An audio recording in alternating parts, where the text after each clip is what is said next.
often by attaching it to heavy cable installed to support the ship.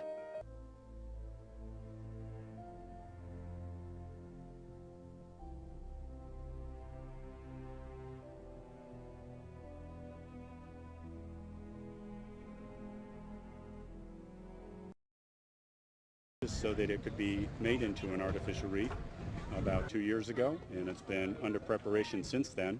What they have is a number of holes that are drilled right at the water line, and you may be able to see the wood patches right there, that when they get ready, what they're going to do is knock those wood patches off. That'll allow the water to come in, and it should go down quite quickly.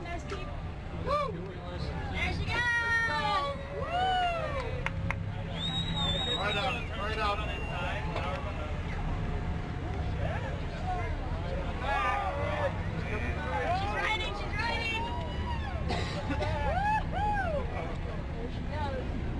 She's riding.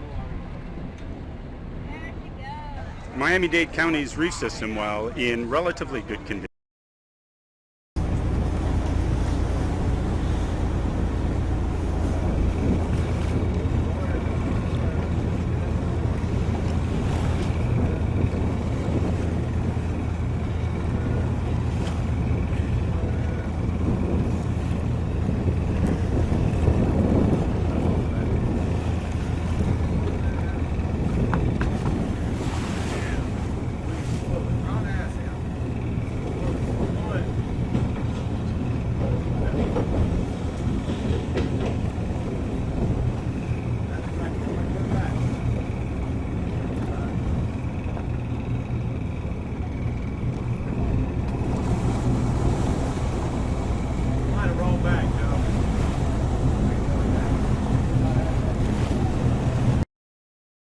house off eastern Singapore approaches.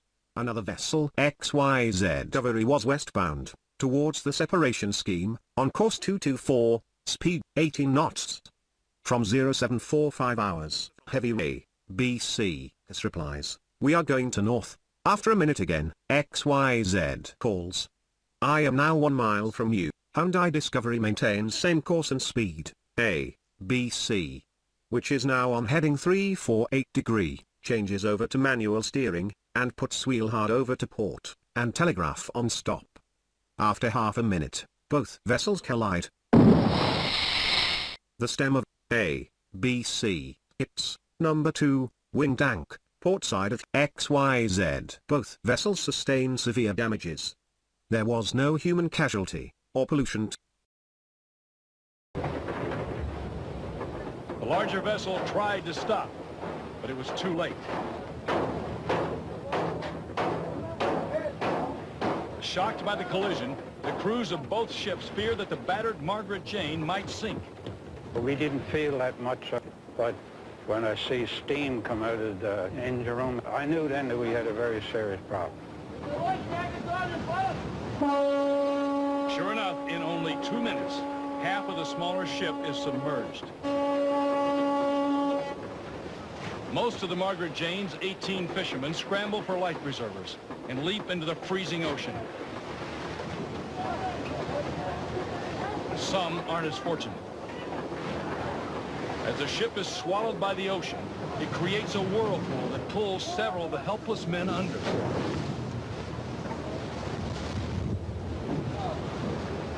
Fortunate sailors with flotation devices resurface. The Rena is in its death throes, according to one cabinet minister. The cargo ship responsible for what's been labeled New Zealand's worst ever environmental disaster is finally sinking. After months of being battered by heavy seas since it ran aground in October, it had split in two over the weekend. Salvage crews did manage to remove hundreds of containers and much of the oil aboard the vessel since it first got stuck on a reef. But floating debris aside, it was clear many containers and some oil remain.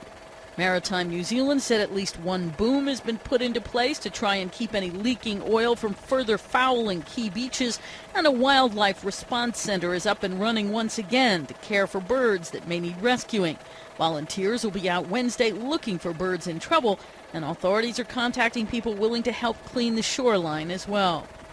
As for the ship itself, the bow, piled high with containers, was still afloat, but listing badly. The stern went under first, with the bridge entirely submerged. The water around the wreck was dotted with brightly colored buoys, marking containers so they could be more easily recovered later. The transport minister was insisting the wreck will have to be removed completely, but despite bracing for the worst, in the short term, one official was acknowledging authorities don't know exactly what will happen next. Karen Sloan, The Associated Press.